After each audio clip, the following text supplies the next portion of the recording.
Good morning all of you. बेटा अपना चल रहा था रसारोहण की क्रियाविधि, और रसारोहण की क्रियाविधि को समझाने के लिए मैंने आपको बताया था 3 सिद्धांत दिए गए।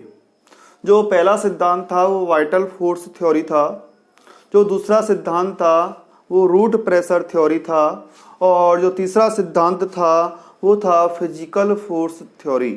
इनमें से बेटा अपन वाइटल फोर्स थ्योरी को पढ़ चुके थे।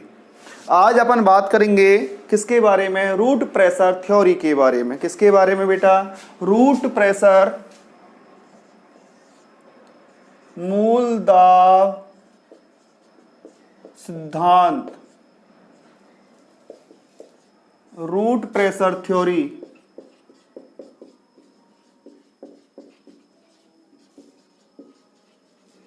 के बारे में, मूल दाब सिद्धांत के बारे में। देखो बेटा, जो मूल दाब शब्द है, जो शब्द है मूल दाब, जो शब्द है वो स्टीफन हेल्स के द्वारा प्रतिपादित किया गया। किसके द्वारा? स्टीफन हेल्स के द्वारा प्रतिपादित किया गया। लेकिन जो मूल दाब सिद्धांत है, रूट प्रेशर जो थ्योरी है, क्या है बेटा? जो रूट प्रेशर थ्योरी, मूल दाब जो सिद्धांत है वो प्रिस्टले के द्वारा दिया गया। किसके द्वारा दिया गया? प्रिस्टले के द्वारा ये दिया गया। ठीक है ना।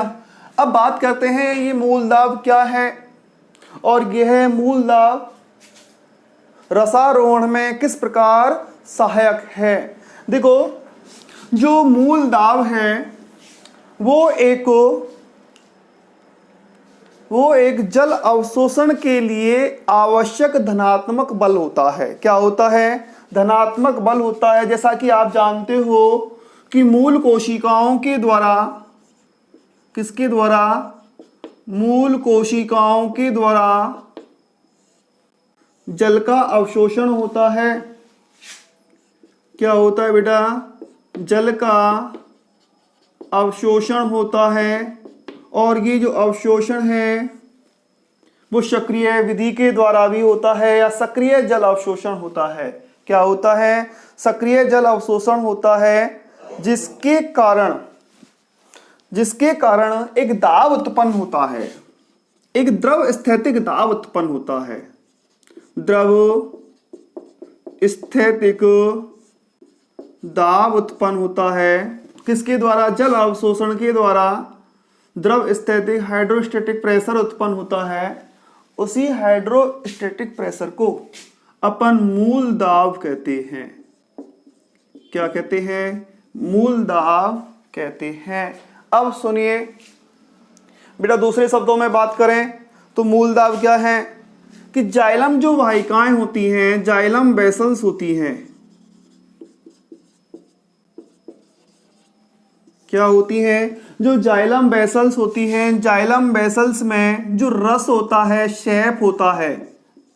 क्या होता है? रस। और रस में क्या होता है बेटा? इस रस में होता है एक तो जल होता है और मिनरल्स होते हैं, खनिज लवण होते हैं, है ना, आयन के रूप में।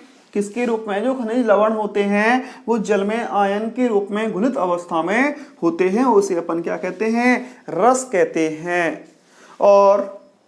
और इस रस में पाए जाने वाला, इस रस में पाए जाने वाला धनात्मक बल, क्या बेटा? या धनात्मक दाब, पाए जाने वाला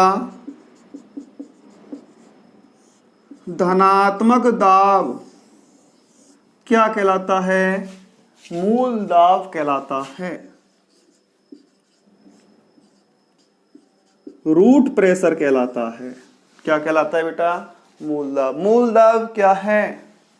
जाइलम वेसल्स में रस में पाए जाने वाला धनात्मक दाब क्या कहलाता है? मूल दाब कहलाता है। और ये जो मूल दाब होता है बेटा, जल को किसको? जल को नीचे से ऊपर की ओर धकेलने में। जो जल होता है, जो H2O है जल प्लस जो मिनरल्स हैं, क्या हैं? जल प्लस जो मिनरल्स हैं, उनको नीचे से ऊपर की ओर धकेलने का बेटा क्या करता है? ये कार्य करता है। ठीक, अब अपन एक प्रयोग करते हैं। ठीक, पहले तो बेटा इसका स्क्रीनशॉट लीजिए जल्दी से, कि जो मूल दाब शब्द है वो किसके द्वारा दिया गया? स्टीफन हेल्स के द्वारा दिया गया। लेकिन जो मूल दाब सिद्धांत है वो किसके द्वारा प्रतिपादित किया गया? वो बेटा किसके द्वारा? प्रिस्टले के द्वारा क्या किया गया? प्रतिपादित किया गया। मूल दाब जाइलम वेसल्स के रस में पाए जाने वाला एक धनात्मक दाब है, जिसे क्या कहते हैं? मूल दाब कहते हैं। और यह मूल दाब, यह जो मूल दाब है वो बेटा जल को नीचे से ऊपर की ओर धकेलने का क्या करता है? कार्य करता है। ठीक है, ले लिया स्क्रीनशॉट? चलो मैं हट जाता हूं साइड में, जल्दी से लीजिए।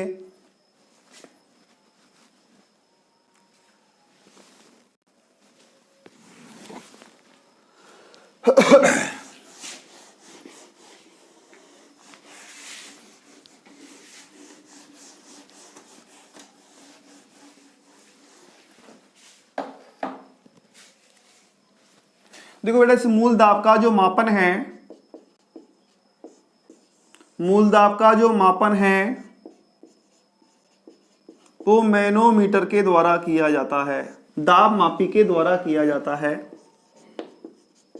मैनोमीटर के द्वारा मूल दाब का क्या किया जाता है? मापन किया जाता। मैं एक चित्र बना रहा हूं यहां पर मूल दाब का, सॉरी मैनोमीटर का। जो बेटा एक जो मैनोमीटर है, कांच की नली होती है जिसमें एक पारा भरा हुआ होता है। ठीक, अब सुनो, पहले तो बेटा एक अपन लेते हैं पादप। एक गमले में लगा पादप है, ये गमला है, इसमें एक पादप लगा हुआ है। ठीक है बेटा, क्या लगा हुआ है? इसमें एक पादप लगा हुआ है। पादप के ऊपरी भाग को काट देते हैं।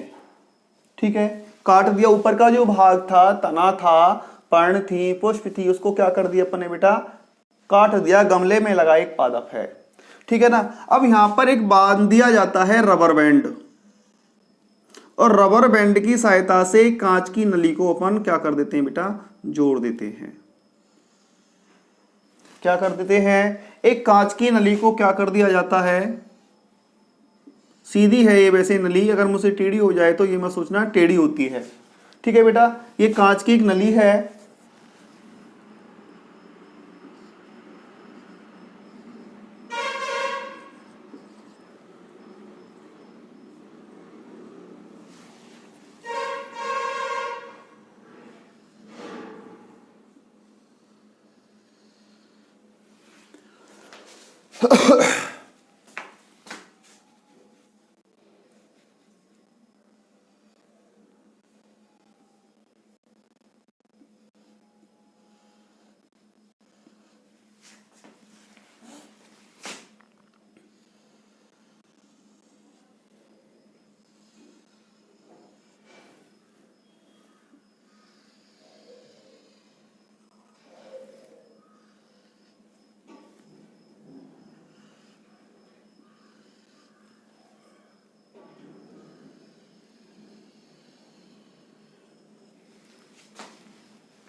ठीक, और इसको अपन एक स्टैंड की सहायता से क्या कर देते हैं? व्यवस्थित कर देते हैं।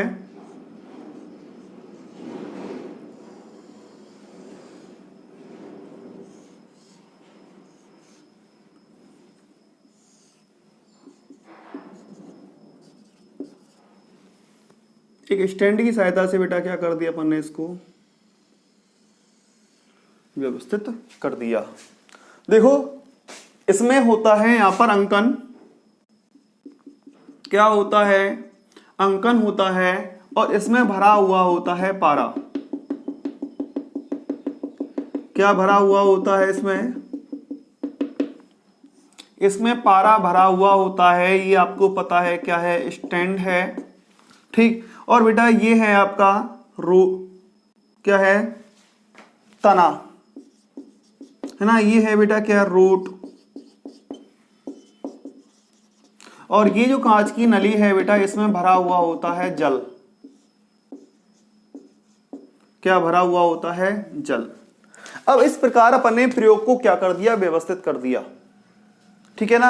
अब ऐसा नहीं है सूखा पादप लेते हैं बेटा, ये नया ताजा पादप लिया जाता है, ठीक है ना, और उसको ऊपर के भाग को काट देते हैं और उसके बाद मैनोमीटर को चित्र के अनुसार क्या कर दिया जाता है? व्यवस्थित कर दिया जाता है। ठीक, इस प्रयोग को 4 से 5 घंटे के लिए रख देते हैं। जब इसको व्यवस्थित किया जाता है तो यहां पर रीडिंग ले ली जाती है। क्या ले ली जाती है? कि पारा कितने तक है। ठीक, रीडिंग ले लिया आपने। अब बेटा जब आपने प्रयोग को व्यवस्थित करके रख दिया है ना, लगभग 5 घंटे तक रख दिया, तो अपन 5 घंटे के बाद जब ऑब्जर्व करते हैं तो यहां पर जो पारे का स्तर है, क्या है? पारे का जो स्तर है वो बेटा बढ़ा हुआ मिलता है। इट मीन्स ये होता है कि इस मृदा में, गमले में उपस्थित मृदा में जो जल था, मूल रोमों ने उसका सक्रिय जल अवशोषण किया, और जब सक्रिय जल अवशोषण किया तो वो जाइलम में प्रवेश किया, और जाइलम वाहिकाओं में, क्या? जाइलम वाहिकाओं में जब ये जल प्रवेश कर गया, अर्थात रस प्रवेश कर गया, जाइलम रस प्रवेश कर गया, तो उस जाइलम रस के द्वारा एक दाब उत्पन्न होता है, एक धनात्मक दाब उत्पन्न होता है, और उस धनात्मक दाब के कारण ये जल ऊपर की ओर बढ़ेगा तो ये पारा भी ऊपर की ओर बढ़ेगा। अर्थात कहने का मतलब है जल का स्तर ऊपर की ओर बढ़ता है मूलों के द्वारा। किसके द्वारा बेटा? मूलों के द्वारा एक दाब उत्पन्न होता है, जिसके कारण जो जल है वो ऊपर की ओर क्या होता है? स्थानांतरित होता है। अब सुनो, जो इस मूल दाब का जो मान है, जो मूल दाब है वो लगभग 2 ATM होता है। क्या होता है बेटा? 2 ATM होता है। 2 ATM से अधिक मूल दाब किसी भी पादप में नहीं पाया गया। ठीक, क्लियर कट बात है। जो मूल दाब है वो अधिकतम कितना होता है बेटा? 2 ATM होता है, और 2 ATM दाब से अधिक मूल दाब किसी भी पादप में नहीं पाया गया। और ये जो 2 ATM मूल दाब है वो लगभग 20 मीटर ऊंचाई तक, कितने ऊंचाई तक? केवल और केवल बेटा 20 मीटर ऊंचाई तक जल को धकेलने में सहायक होता है। ठीक, लेकिन बात करें, क्योंकि पादप तो बेटा 110 मीटर तक होते हैं, होते नहीं होते? पादपों की लंबाई बहुत अधिक होती है, और भी ऊंचे पादप होते हैं।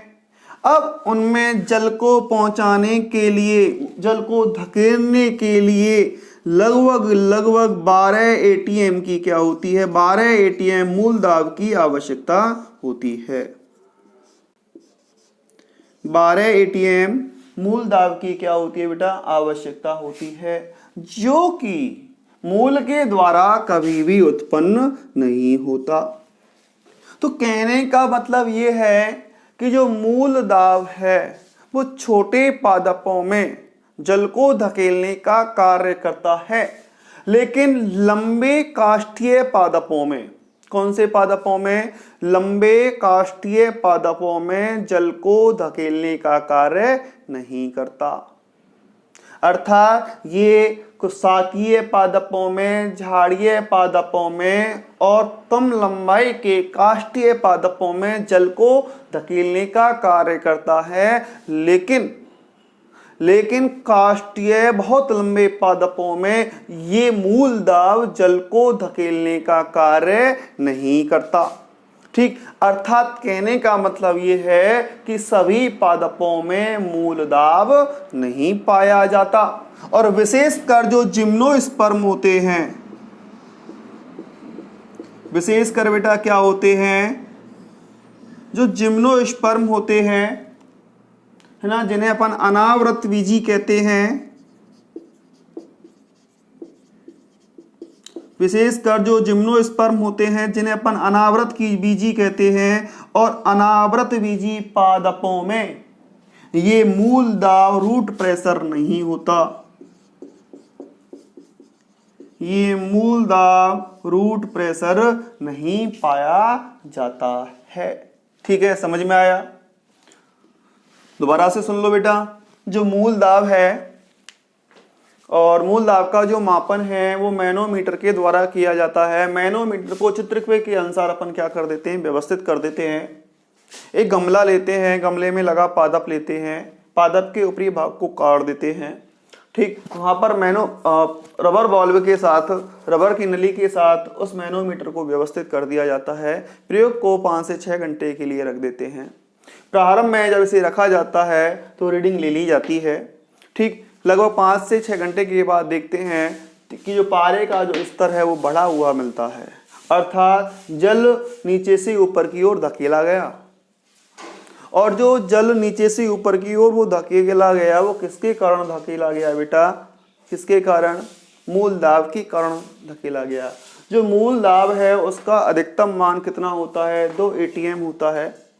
और 2 ATM दाब लगभग 20 मीटर ऊंचाई तक जल को धकेल सकता है।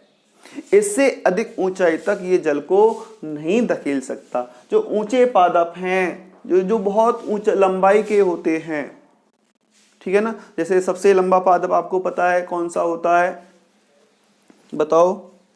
सबसे लंबा पादप होता है किसका? सफेदा का होता है। ठीक है बेटा, उसमें ये मूल दाब कोई काम नहीं करता है। अर्थात ऊंचे पादपों में, लंबे पादपों में 12 ATM मूल दाब की क्या होती है? आवश्यकता होती है, जो कि पादपों में संभव ही नहीं है। ठीक, और जिम्नोस्पर्म में, एंजियोस्पर्म में किसी भी प्रकार का मूल दाब नहीं पाया जाता है। फटाफट से इसका स्क्रीनशॉट लीजिए।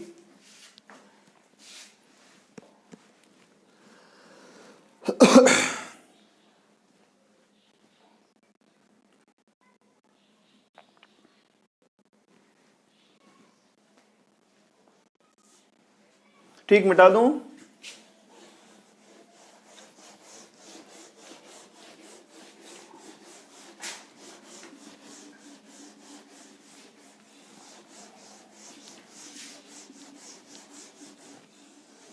अब बेटा तीसरा बचा अपना, है ना, पहला वाइटल फोर्स थ्योरी हो गए, जिसके पक्ष में 3 वैज्ञानिकों ने अपने प्रमाण दिए।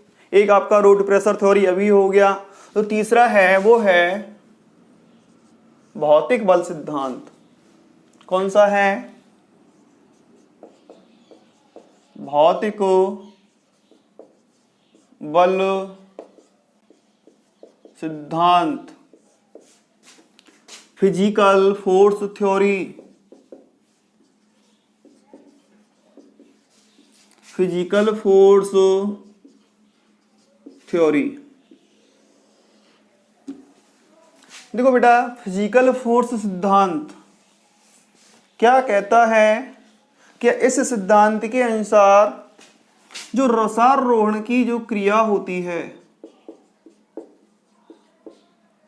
या रसारोहण होता है, वो केवल भौतिक बलों के कारण होता है। किसके कारण होता है? रसारोहण भौतिक बलों के कारण होता है, जीवित कोशिकाओं की। इस सिद्धांत के अनुसार बेटा, इस सिद्धांत के अनुसार जीवित कोशिकाओं की कोई भी भूमिका नहीं होती। ठीक है बेटा, अब देखो, जो भौतिक बल सिद्धांत है इसके पक्ष में एक सिद्धांत दिया गया और उस सिद्धांत का नाम है सहसंजन तनाव सिद्धांत। सहसंजन तनाव सिद्धांत। कौन सा सिद्धांत है ना? सहसंजन तनाव सिद्धांत भी कहते हैं उसे। और बेटा उसे अपन वाष्पोत्सर्जन खिंचाव सिद्धांत भी कहते हैं। वाष्पोत्सर्जन खिंचाव सिद्धांत भी कहते हैं। और बेटा इसके अलावा इसे वाष्पोत्सर्जनात्मक कर्षण,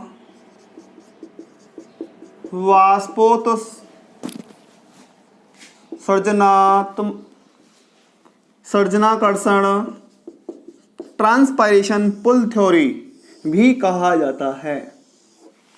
और बेटा ये जो सिद्धांत है वो 1894 में, ये जो सिद्धांत है बेटा डिक्सन व जॉली के द्वारा, किसके द्वारा? डिक्सन व जॉली के द्वारा 1894 में प्रतिपादित किया। सहसंजन तनाव सिद्धांत या वाष्पोत्सर्जन खिंचाव सिद्धांत या वाष्पोत्सर्जनाकर्षण डिक्सन व जॉली के द्वारा 1894 में क्या किया गया? प्रतिपादित किया गया। बेटा ये जो सिद्धांत है, कौन सा? डिक्सन व जॉली का जो सिद्धांत है, अब तक आपने जितने भी सिद्धांत पढ़े उनमें सर्वाधिक मान्य सिद्धांत है। वाइटल फोर्स थ्योरी को बाद में अमान्य कर दिया गया, रूट प्रेशर थ्योरी को, क्योंकि वो बड़े पादपों में, लंबे पादपों में कोई कार्यशील नहीं है, अर्थात मूल दाब के कारण लंबे पादपों में जल का खिंचाव नहीं होता, जल का स्थानांतरण नहीं होता, इसलिए उसको भी क्या कर दिया गया? अमान्य कर दिया गया। इसके बाद भौतिक बल सिद्धांत, और भौतिक बल सिद्धांत में डिक्सन व जॉली का जो सहसंजन तनाव सिद्धांत है या वाष्पोत्सर्जन जो खिंचाव सिद्धांत है, बेटा इसको सर्वाधिक क्या दी गई? मान्यता दी गई। अब बात करते हैं अपन इसी सिद्धांत के बारे में, ठीक है? चलो इसको एक बार स्क्रीनशॉट ले लो, फिर मैं बताऊंगा आपको। नहीं, भौतिक बल सिद्धांत ना रसारोहण में केवल किसकी भूमिका होती है? भौतिक बलों की। जीवित कोशिकाओं का कोई योगदान नहीं होता है।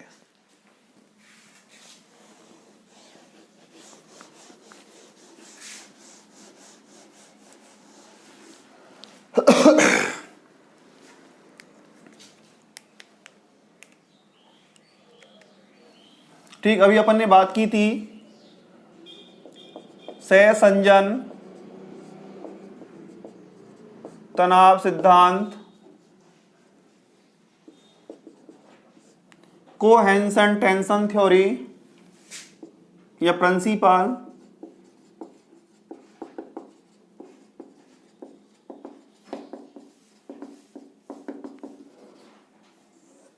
या वाष्पोत्सर्जन खिंचाव सिद्धांत, वाष्पोत्सर्जन खिंचाव सिद्धांत, transpiration pull theory, transpiration pull theory.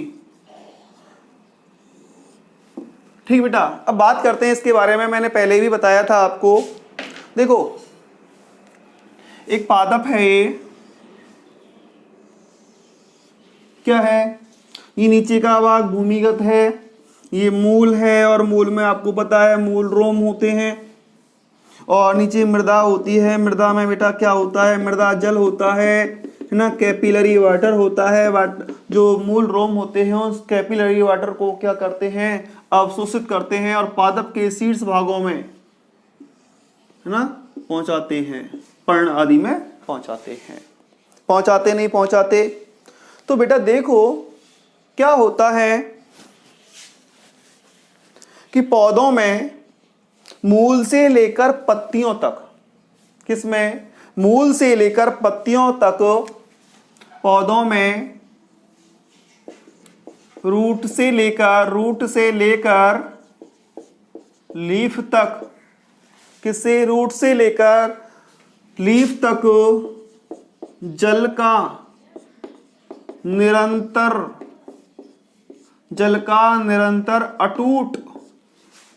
अटूट स्तंभ होता है। क्या होता है? अटूट क्या होता है बेटा? स्तंभ होता है, जिसे अपन जल स्थैतिक प्रणाली कहते हैं। जल स्थैतिक क्या कहते हैं? प्रणाली कहते हैं। रूट से लेकर लीफ तक जल का क्या होता है? जल का निरंतर अटूट स्तंभ होता है, जल स्तंभ बनता है, जिसे अपन क्या कहते हैं बेटा? जल स्थैतिक प्रणाली कहते हैं। क्या कहते हैं? जल स्थैतिक प्रणाली कहते हैं। अब इधर ध्यान दो, अर्थात ये भाग जाइलम का है और इसमें जल का क्या होता है, कंटिन्यू प्रवाह होता है। क्या होता है, कंटिन्यू प्रवाह होता है। जल स्थैतिक प्रणाली वो जाइलम वाहिकाओं में क्या होती है बेटा, उत्पन्न होती है, जाइलम में उत्पन्न होती है। आपको पता है कि जो पर्ण है इसमें आपको पता है सर्वाधिक रंध्र होते हैं। पादप के वायवीय भागों पर क्या पाए जाते हैं, रंध्र पाए जाते हैं। और रंध्रों के द्वारा जब तापमान अधिक होता है तो जल होता है वो वाष्प के रूप में बाहर निकलता है। और जो जल है वो बेटा किसके रूप में, वाष्प के रूप में। और वाष्प के रूप में, जल की वाष्प के रूप में होने वाली जो हानि है वो क्या कहलाती है, ट्रांसपायरेशन कहलाती है। क्या कहलाती है, वाष्पोत्सर्जन, ट्रांसपायरेशन कहलाती है। अब बेटा यहां पर देखो, यहां पर तो जल है, अब पर्णों में जल की क्या हो गई, कमी। क्या हो गई, जल की कमी हो गई। उस जल की कमी के कारण नीचे से ऊपर की ओर, नीचे से ऊपर की ओर क्या होता है, एक खिंचाव उत्पन्न होता है, जिसे अपन क्या कहते हैं, वाष्पोत्सर्जन खिंचाव कहते हैं। और इसी वाष्पोत्सर्जन खिंचाव के कारण, अर्थात जो ट्रांसपायरेशन पुल है, ट्रांसपायरेशन जो खिंचाव है वो बेटा नीचे से ऊपर की ओर लगता है। कहाँ लगता है, नीचे से ऊपर की ओर। और ट्रांसपायरेशन जो खिंचाव है वो क्यों उत्पन्न हुआ, वाष्पोत्सर्जन के कारण। क्योंकि वाष्पोत्सर्जन के कारण पादप के वायवीय भागों में क्या हो गई, जल की कमी, और नीचे जल है। तो बेटा क्या होता है कि जाइलम में जो जल स्तंभ होता है ना, उसमें खिंचाव उत्पन्न होता है। उस खिंचाव के साथ साथ जल का क्या होता है, अटूट प्रवाह होता है। जो जल होते हैं या जो जल के जो अणु होते हैं उनके मध्य क्या होता है, सहसंजन बल। जल अणुओं के मध्य बेटा क्या होता है, सहसंजन बल होता है, जिससे अटूट प्रवाह होता है।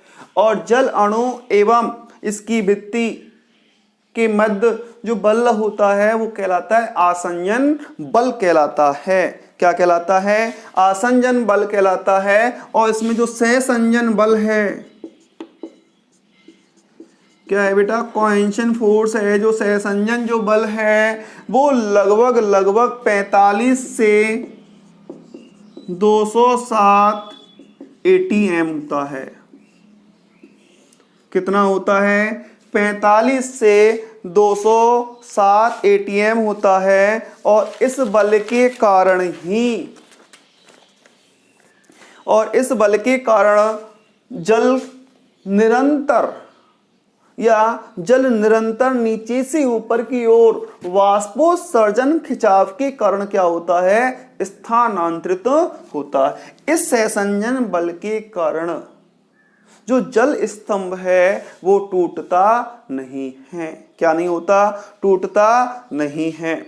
अब सुनो बेटा, इसमें जो ट्रांसपायरेशन जो पुल थ्योरी है इसमें जीवित कोशिकाओं की कोई भी भूमिका नहीं होती है। अर्थात जो ट्रांसपायरेशन जो पुल थ्योरी है पूर्णतः भौतिक बलों के द्वारा संचालित होता है। पूर्णतः किसके द्वारा बेटा, भौतिक बलों के द्वारा क्या होता है, संचालित होता है। और इसके वाष्पोत्सर्जन खिंचाव सिद्धांत के पक्ष में अनेक मत प्रस्तुत किए गए कि जो वाष्पोत्सर्जन की जो दर होती है वो सीधे, जो वाष्पोत्सर्जन की जो दर होती है वो सीधे बेटा रसारोहण से क्या होती है, संबंधित होती है। जितना वाष्पोत्सर्जन होगा उतना ही रसारोहण होगा, जितना कम वाष्पोत्सर्जन होगा उतना ही कम क्या होता है, रसारोहण होता है।